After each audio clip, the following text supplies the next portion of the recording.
Hey everybody, welcome back. This is Steven and Melissa, and today we're going to talk about something that many people are doing in the influencer space, but very few people want to talk about, and that is buying followers.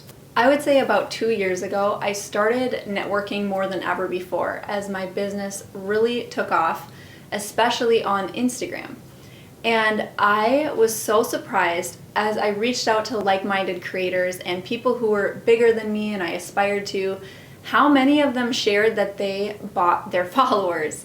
Not specifically buying them like from overseas or something like that, but advertising their page in order to get traction and get people following. The reason I was so surprised is because I always assumed that if you had a really large account, that you had really, really great content. And that's not to say that if you buy a bunch of followers, you don't have valuable content. It's just kind of a shortcut to getting the word out there. If you can put money behind your content, you're gonna find the right audience for it. Versus if it's all done organically, you're at the whim of the algorithm, and we all know how that feels. I could not believe that I knew people who had bought hundreds of thousands of their followers through advertisements.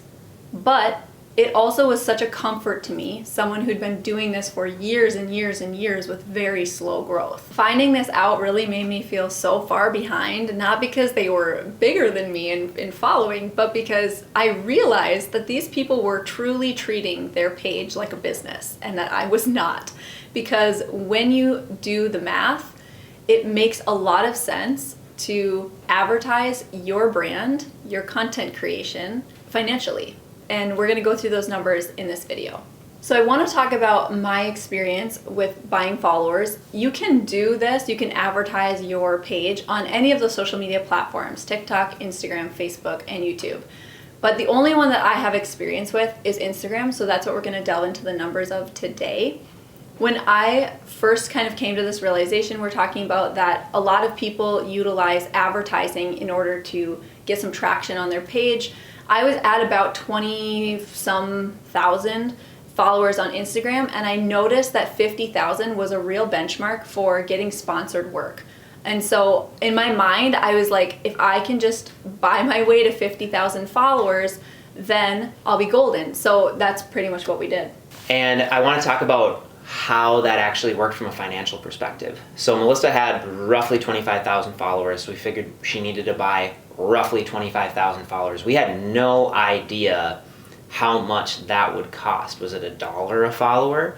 Was it a penny a follower? What were the quality of those followers going to be? So we talked to some people that we knew who had larger followings, who had experience with paid advertising, and we found out a couple really key things to doing this. Number one, when you advertise, makes a huge difference on how much those followers are going to end up costing. If you buy on Christmas Eve, you're just going to be competing with a lot of Christmassy stuff, and Christmas is a high CPM time of year to advertise. Conversely, January is a really low CPM time of year to advertising, so if you are advertising in January or other dead times of advertising during the year where there aren't major things coming up, there's no Black Friday, if you're not competing with other things, CPMs are going to be lower. We could expect somewhere between 10 and 25 cents per follower on Instagram based on the quality of the content that we were going to be advertising. If you just do the math on that, right, 25,000 followers, if we were to get them at 10 cents a follower, that would be $2,500. If we were to get them at 25 cents a follower, that would be $6,250. So somewhere between $2,500 and $6,250 is what we thought we were going to have to spend in order to get to those 50,000 followers. And that was a reasonable investment to us. Melissa had, at that point, not gotten a deal. I think like one. Maybe one paid deal on Instagram. And we knew tons of people in the space who had 50,000 followers or more who were getting one deal a week. And so we figured, okay, if we spend that $2,500 to $6,000, we will probably see a return on investment. So we did it. the ad that I chose was like an intro kind of reel. It was like, hey, I'm Melissa Woods, and this is what I do. This is what my page is about. Come follow along if you're into this, this, this. So I thought that that would be the best way to convert to following. It really, you have to think about, number one, your target audience, like what kind of follower do you want? What is their demographic? How old are they? What gender are they, etc. And then tailor your ad to that. But you also have to think about what conversion you want to happen. Are you trying to drive sales of an e-product? Are you trying to, like just get people to watch another video? Are you trying to get them to just click the follow button on your page? So obviously my goal was to get them to click the follow button.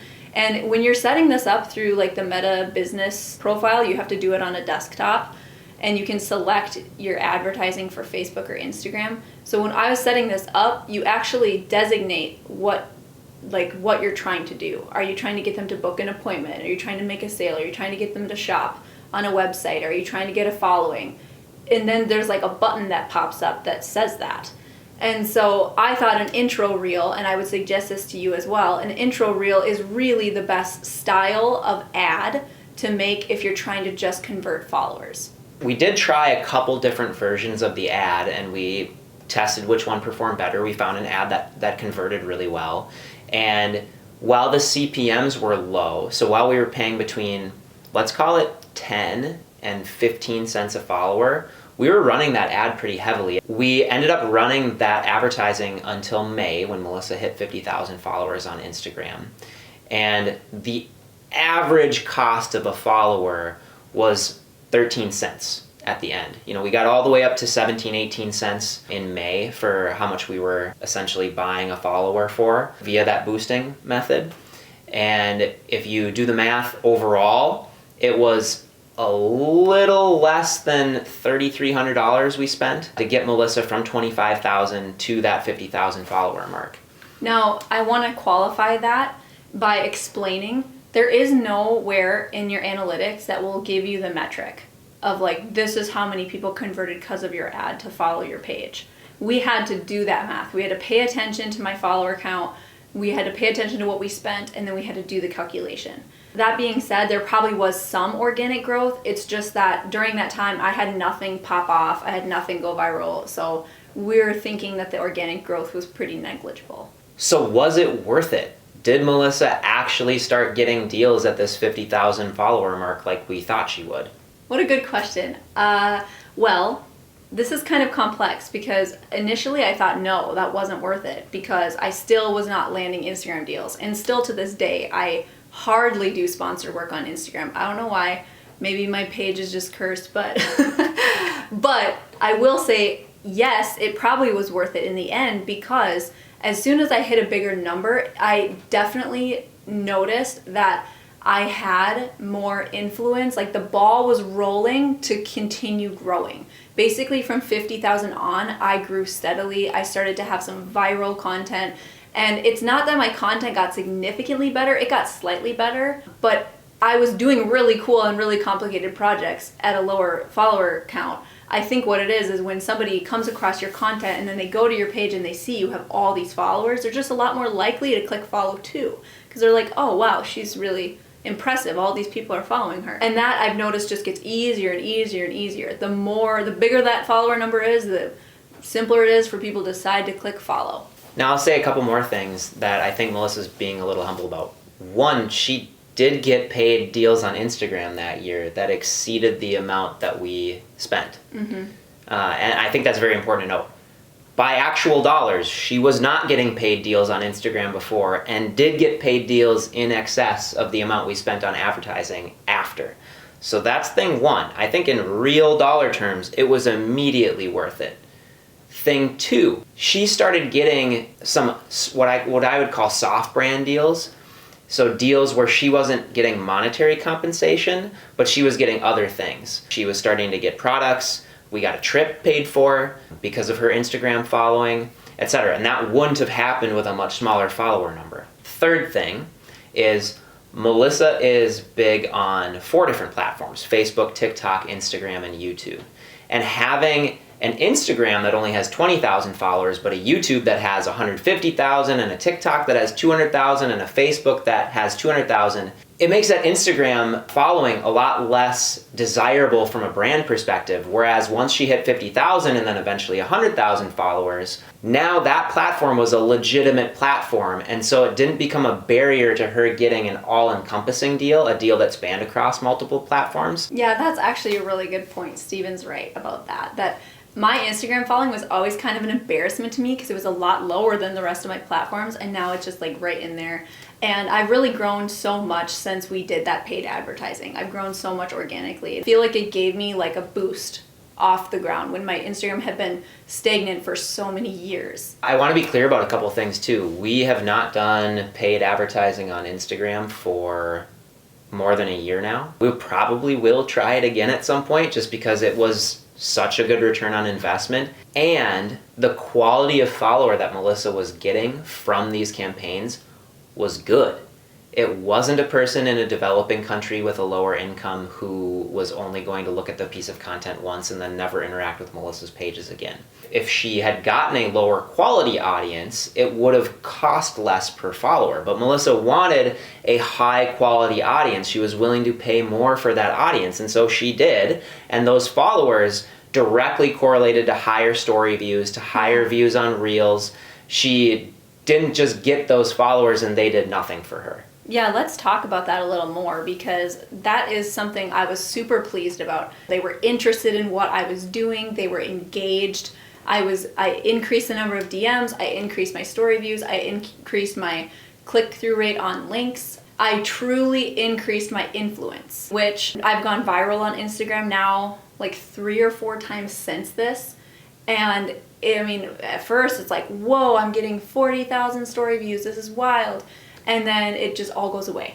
Like the people who followed me from a viral project don't engage as much as the people that I purchased through advertising.